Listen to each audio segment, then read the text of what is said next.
Welcome back. Bulletin का आगाज करते हैं। अहम खबर आपको देंगे। आर्टिकल 63A की तशरीह के हवाले से अदालती फैसले पर नजरसानी दरख्वास्त की समाअत कल तक मुलतवी हो चुकी है। सुप्रीम कोर्ट के 5 रुकनी बेंच में जस्टिस मुनीब अख्तर की जगह जस्टिस नईम अख्तर अफगान शामिल हैं। चीफ जस्टिस ने इब्तदा में ही वजाहत की कि जस्टिस मंसूर अली शाह ने कमेटी और बेंच दोनों में शमूलियत से इनकार किया। इसके बाद कोई ऑप्शन नहीं बचा। बानी पीटीआई के वकील बैरिस्टर अली जफर का बेंच पर एतराज। बात करने की कोशिश की तो चीफ जस्टिस ने टोक दिया, कहा वक्त आने पर आपको सुनेंगे। दौरान समाअत रिमार्क्स दिए कि फैसले में कहां लिखा है कि वोट ना गिने जाने पर बंदा नाअहल होगा। विफाकी हुकूमत और पीपल्स पार्टी ने नस्वानी अपील की हिमायत, जबकि बैरिस्टर अली जफर ने मुखालफत की है। इसी बारे में मजीद बात करेंगे नुमाइंदा समा सुहेल रशीद से। सुहेल, मजीद क्या कार्रवाई हुई? जी, जस्टिस मुनीब अख्तर के इनकार के बाद जस्टिस नईम अख्तर अफगान को बेंच का हिस्सा बनाए जाने पर अब बाज़ाब्ता तौर पर आर्टिकल 63A से मुतालिक जो अदालती फैसला था उस पर नजरसानी की दरखास्तों पर समाअत शुरू हो गई है और सुप्रीम कोर्ट बार एसोसिएशन के सदर ने अपने इब्तदाई दलाइल मुकम्मल भी कर लिए हैं। आज की समाअत के दौरान अदालत ने उस फैसले पर 4 अहम सवालात उठाए हैं। एक तो ये सवाल उठाया गया अदालत की जानिब से कि यह सदर पाकिस्तान की तरफ से भेजा गया एक रेफरेंस था, उसको क्लब किया गया, यकजा किया गया आर्टिकल 184(3) के तहत दायर दरखास्तों में, क्या कानूनी तौर पर ऐसा मुमकिन था या नहीं।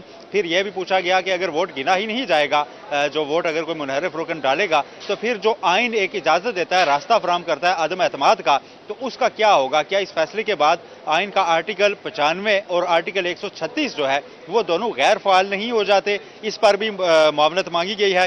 फिर यह भी पूछा गया कि अगर वोट गिना नहीं जाएगा तो फिर वोटिंग की मश्क है क्यों, इस पर भी मुतमईन किया जाए। और फिर अदालती फैसले में जिसके खिलाफ नजरसानी की दरखास्त है, जिसे जस्टिस मुनीब अख्तर ने तहरीर किया था, उसमें मुख्तलिफ ममालिक के अदालती फैसलों के हवाले मौजूद थे। इस पर अदालत ने यह पूछा है कि अमेरिका, बरतानिया समेत तमाम ममालिक जिनका हवाला दिया गया है, वहाँ का भी बताया जाए कि वहाँ पर इनहराफ से मुतालिक असूल क्या है, वहाँ के कवानीन और वहाँ का आइन क्या कहता है, इस पर मुतमईन करने का कहा गया है।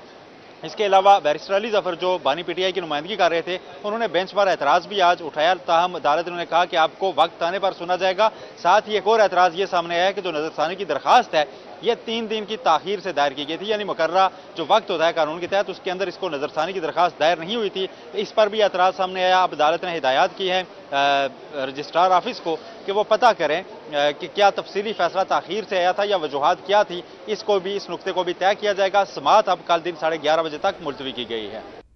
आपका बेहद शुक्रिया। प्रैक्टिस एंड प्रोसीजर कमेटी इजलास के आज के मिनट्स जारी कर दिए गए हैं। मीटिंग मिनट्स के मुताबिक 63A नजरसानी समाअत के लिए 5 रुकनी लार्जर बेंच तश्कील दिया गया। जस्टिस मुनीब अख्तर ने खत्म वजूहात के साथ अदम दस्तयाबी जाहिर की। आज सुबह 9 बजे प्रैक्टिस प्रोसीजर कमेटी का इजलास बुलाया गया। जस्टिस मंसूर अली शाह के चैम्बर स्टाफ से राबता किया गया। जस्टिस मंसूर अली शाह ने कमेटी इजलास में शिरकत नहीं की। राबता करने पर जस्टिस मंसूर ने बेंच में शमूलियत से भी इनकार किया। कमेटी ने जस्टिस नईम अख्तर अफगान को बेंच में शामिल करने का फैसला किया।